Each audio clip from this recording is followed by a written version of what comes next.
একটি আলটিমেটাম আমরা দিয়েছি। আমাদের দাবি দেওয়া 48 ঘন্টার মধ্যে যদি ওনারা পূরণ না করে, উপর মহল সেটা বিএনএমসি এরপর স্বাস্থ্য প্রতিষ্ঠা বরাবর যদি না যায়, আমাদের কাছে যদি শতভাগ নিশ্চয়তা না আসে, তাহলে সেক্ষেত্রে আমরা আমাদের বৃহৎ কর্মসূচি ঘোষণা করব। এবং আমাদের বৃহৎ কর্মসূচি কিন্তু এমনও হতে পারে আমরা ক্লাস বর্জন করেছি, আমরা পরীক্ষা বর্জন করেছি, এবং সর্বশেষ পর্যায়ে যদি আমাদের ডিউটি বর্জন করতে হয়, এর ভোগান্তি কিন্তু হাসপাতালে হবে। একটা হাসপাতালের মেইন চালিকা শক্তি ডাক্তারদের পাশাপাশি কিন্তু আমরা নার্সরা, আমরা সেবা দিই বলি রোগী সুস্থ হয়ে ওঠে। সুতরাং আপনারা আমাদেরকে নিয়ে ছেলেখেলা করবেন না।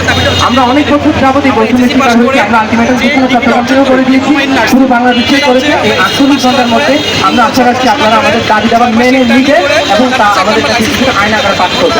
পরীক্ষা দেওয়ার পরে আমাদের বলা হয়েছে এটা হচ্ছে এইচএসসি সমমান। এটা কিভাবে আমি এইচএসসি পাস করে এসে ধন্যবাদ সমমান একটা সার্টিফিকেট অর্জন করি। এই পর্যায়ে আমাদের সামনে বক্তব্য রাখবেন এই বিএনএমসি সিন্ডিকেটে থাকতে হবে।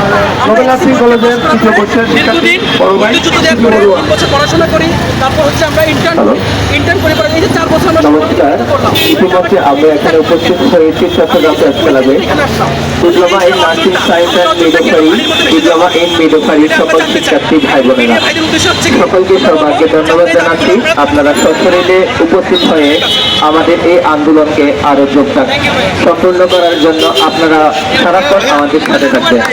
বেসিক্যালি বলতে গেলে একটা কথা বলতে হয় যে আমরা এইচএসসি পাস করার পর ভর্তি পরীক্ষা দিয়ে ভর্তি পরীক্ষায় উত্তীর্ণ হয়ে 3 বছরের একটা ডিপ্লোমা কোর্স শেষ করে মেডিকেলের মধ্যে 6 মাস ইন্টার্নশিপ করার পরেও আমরা নাকি এইচএসসি সমমাননা পাই।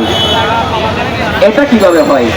এত বড় বৈষম্যের শিকার এটা হয়তো আগে যারা ছিল ওনারা মেনে নিয়েছে, কিন্তু আমরা এটা মেনে নেওয়ার পক্ষে না। এই দাবি আমাদের প্রাণের দাবি। এই দাবি পূরণ না হওয়া পর্যন্ত আমরা রাজপথ থেকে সরে যাব না। বেসিক্যালি আমরা নার্সরা হাসপাতালের হাতিয়ার হিসেবে ব্যবহার হই। আমরা হাসপাতালে রোগীদের সুস্থ করার কাজে নিয়োজিত থাকি।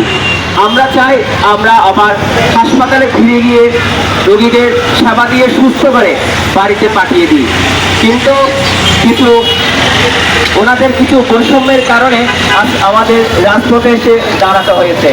আমরা চাই না সারাক্ষণ রাজপথে থাকতে, আমরা চাই আমরা পুনরায় মেডিকেলে ফিরে যেতে। আমি চাই বাংলাদেশ সরকারের মাননীয় উপদেষ্টা, মাননীয় স্বাস্থ্য উপদেষ্টা সহ সবার দৃষ্টি আকর্ষণ করে বলছি, আপনারা আমাদের দাবিটুকু, যৌক্তিক দাবিটুকু পূরণ করে আমাদেরকে আবার মেডিকেলে ফিরিয়ে যেতে সাহায্য করুন। না হলে আমাদের দাবি আদায় না হওয়া পর্যন্ত আমরা রাজপথে থাকবো। ধন্যবাদ সবাইকে।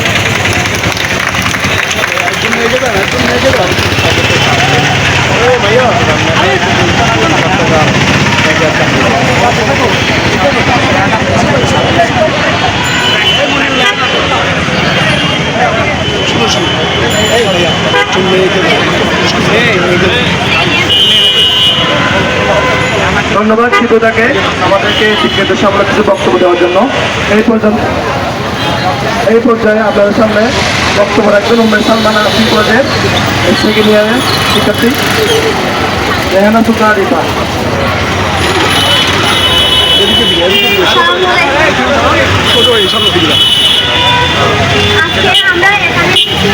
আমাদের একটাই দাবি, একটাই চাওয়া, আমাদেরকে আমাদের ডিপ্লোমাতে ডিগ্রি সম্মান দেওয়া হোক।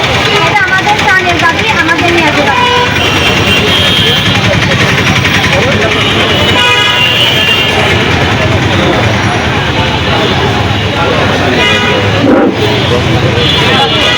সকলকে ধন্যবাদ।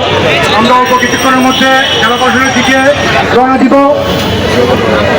আমার সকল ভাই ও বোনের প্রতি অনুরোধ, আমাদের যে দাবি আমরা যতদিন পর্যন্ত চালিয়ে যাব, যতদিন পর্যন্ত আমরা আমাদের এই দাবি পূরণ না হয়, সারা বাংলাদেশে নার্সিং ডিপ্লোমা নার্সিং সমাজ সবসময় ঐক্যবদ্ধ ছিল, ঐক্যবদ্ধ থাকবো।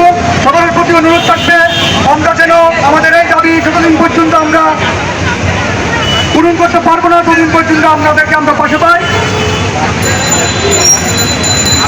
আমাদের দাবি একটাই, আমরা ডিপ্লোমা নার্সরা ডিগ্রি সমমান চাই। অন্যান্য ডিগ্রি কারিকুলাম আর আমাদের কারিকুলাম সম্পূর্ণ ভিন্ন। আমাদেরকে ডিপ্লোমা টাইপ দিয়ে সবসময় অবমানিত করা হয়। আমরা গত আশ্বাস পেয়ে আসছি অনেক দিন ধরে আমাদের সম্মান করা হবে।